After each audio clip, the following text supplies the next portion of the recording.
I'm Lenore Lyons from Explore Art, and let's make and do. This is part 2 of goal setting, the harder version.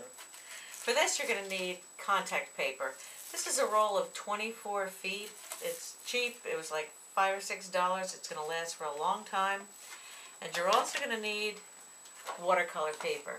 Watercolor paper provides a nice heavy base to work on for art journal projects. So for this, we're going to make goals in a more free-form way, like this shows you here. To do this, you're going to take some contact paper, and you're going to cut it out in more fluid shapes. So I'm just going to cut some that travel up and down, go in, go out. You're going to cut a variety of shapes, kind of like this. You're going to peel it off. Oh, I always think this is the hardest part, the peeling. Peel it off. I suppose if I grew my nails really long, it would be better for peeling.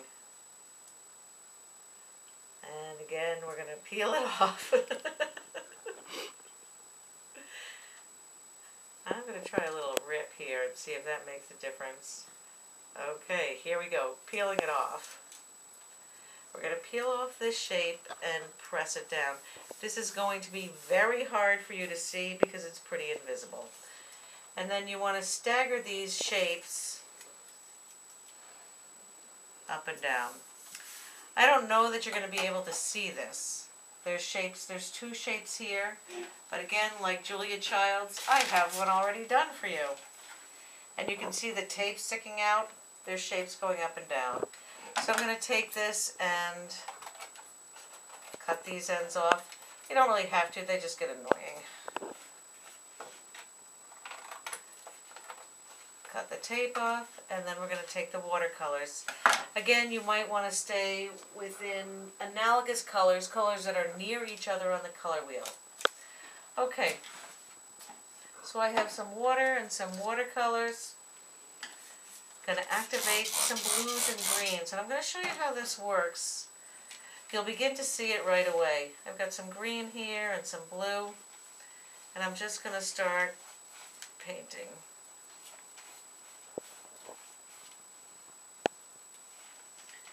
And you'll see that those contact paper shapes will show up. That's where you'll put your writing. This can make a very interesting page pretty easily. Just mix the colors. You're not doing a painting. You're just getting colors on the page. There you have it. When it's dry, I'm going to show you another little fun thing. When it's dry, this is one done with triangle shapes. You can take some bubble wrap and mount it maybe on a piece of cardboard. I have it on some plexiglass. Then you can take a color that will show up. I'm going to use some reds and brown paint over here. And then you'll get some nice texture on the brown. I'm going to just press it down in a few different places. And you've got some nice little texture. I'm going to use a darker color that will show up a little bit better. That's just to jazz it up. This is an extra step that you can do or not. Press it down. Oh yeah. And then you'll see some texture here. When this is dry, the contact paper will just peel off. This comes off nicely. And you'll have these white shapes to write your goals.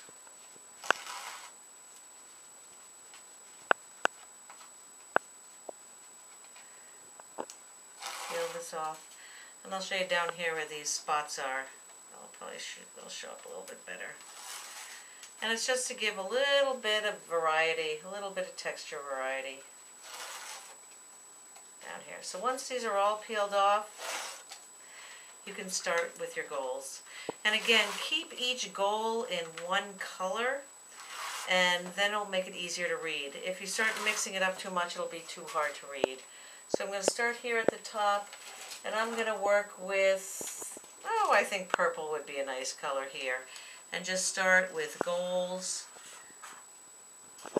You can do all uppercase letters or mix it up, uppercase and lowercase, but the trick is to go from the top to the bottom. So here's goals 2011.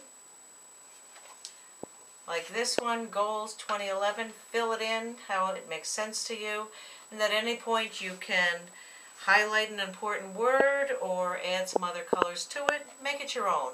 They're your goals. Write them down. Get them done in 2011. Thanks for coming by.